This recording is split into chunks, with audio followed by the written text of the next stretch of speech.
Hello everyone, welcome to today's session. In this session, we are going to learn what is the major personality type.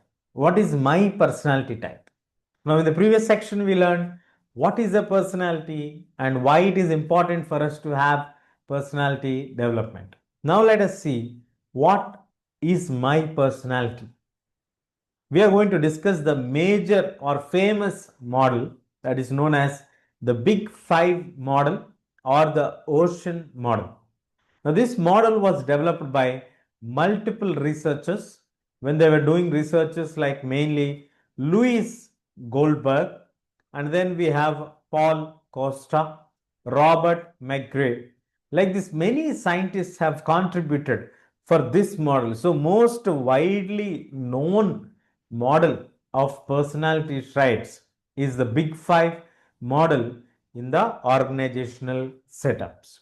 So when we look at the adults, when we're looking at the personalities, we generally don't have a one set of personality traits common in all people. We might be having a combination of, let us say, A and B types of personalities. Type A might be having certain features of type B. So we might be having a combination of both. We don't have the extremities of both. At the same time, we don't have the very low level of both. We might be having a combination of both of them to some extent.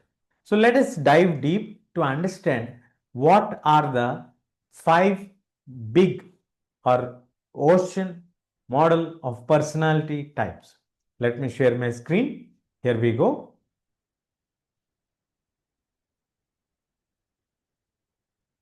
So what are the different types of personalities that we have? The different types of personalities, what we are going to discuss, which are famously called as the Ocean Framework, which is scientifically valued, mostly famous worldwide in the fields of psychology, HR department, or the leadership development aspects. Now, moving ahead, the first one in the Ocean model, O stands for openness to experience. So, what is the meaning of this? Any person who is open to the new ideas, learning, experiences, and being creative, he loves to be creative. There he's open. So that particular traits are visibly dominant in that particular personality, like creativity, imagination, variety of things he likes, innovation. He enjoys the exploration of new skills and perspectives. At the same time, his low openness, when we have low openness, how do a person be? He is more practical. They prefers to routine structures. They don't prefer to go for new experiments. They prefer traditional methods or thinking strategies. They focused on tried and trusted methods rather than new and innovative methods. So, if anyone is creative, imaginative, and not sticking to the routines, he is having high openness. At the same time, if someone is having low creativity preference, practical approach, someone says, I prefer routines, I prefer tried and tested methods, then we can say we are looking at a personality who has low openness. So in that way, we can decide that. Now, when it comes to a workplace, how does that impact us? Now, high openness, they are very good at innovation, problem solving, brainstorming. What about the low? They are good at the routine tasks, stability, and predictable works. So, a person who loves experimenting with new tools and methods means you can understand he is having high openness. One who is very good at doing the routine tasks, stability, and he is predictable at the work. This is the first model in the Ocean framework. Now, moving to the second letter C, conscientiousness. Conscientiousness, the word itself means that someone very strict with the routine process what they do. They are a highly disciplined, organized, and a dependable personality. They are very responsible and reliable. They are good, organized, and they love a detailed oriented structure of work. They are good at planning, meeting the deadlines, and they have a very strong work ethics. That personality is called conscientiousness. But if it is low, they are more spontaneous and flexible. They may struggle with the deadlines, they may not be able to meet them. They can be disorganized, inconsistent. Now, when it comes to the workplace, they are excellent for roles requiring accuracy, planning, structure.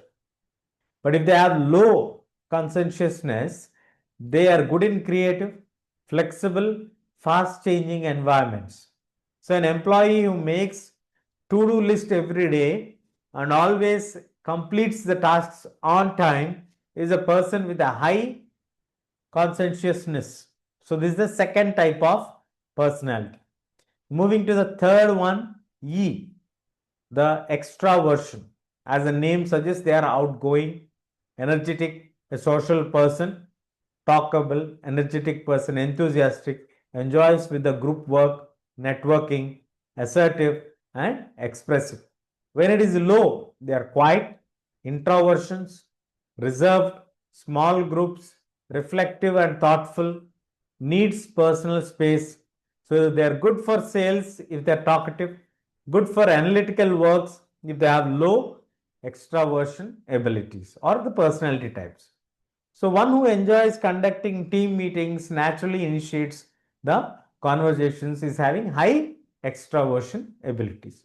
Now moving to the fourth model or the fourth type, what we are doing is agreeableness.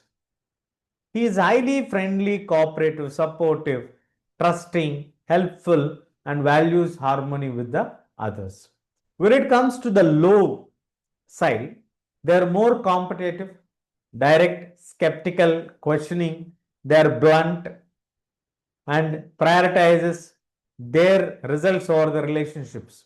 So if you're talking about the higher impact on the work, they're good with the customer service, team building, conflict resolution. But if you're low, you should be useful for them for negotiation, strategic roles, and critical thinking. So if a person is very good, supports the team and tries to avoid the conflicts, is having high agreeableness.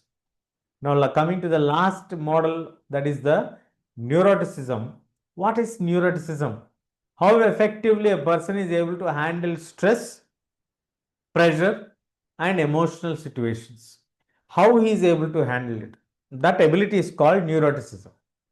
Now, if he is easily worried, stressed, emotionally he gets up, downs, sensitive to criticism, more maybe overthinking. This is where you have high neuroticism. Means you are vulnerable. When you have low neuroticism, then you are able to be calm, resilient, handle the pressure, take the criticism, understand what is happening, be less reactive. If you are high, you are struggling with the pressure. If you are low, you are good for crisis management, decision making, leadership. A person who stays calm even during tight deadlines shows low neuroticism. So, in this way, we have five major types of personalities. So, you can see the ocean model says O, openness, C, conscientiousness, E, extraversion, A, agreeableness, and last N, neuroticism. And this way, we can generally find people who are open, who are extroverts, who are agreeable, or who is having low neuroticism or high neuroticism. So, in this way, we can understand the different personality types. Now that we know what is personality, why we need to develop a personality, development, and what is my personality, you can get a rough idea with this one. After that, how can I enhance my personality? Are there any quick tips that I can practice in my day-to-day life, in day-to-day work routine to enhance my personality, to make myself a better, appealing personality? Definitely, we'll be sharing that in the next section. Stay tuned. We'll catch you soon in the next section.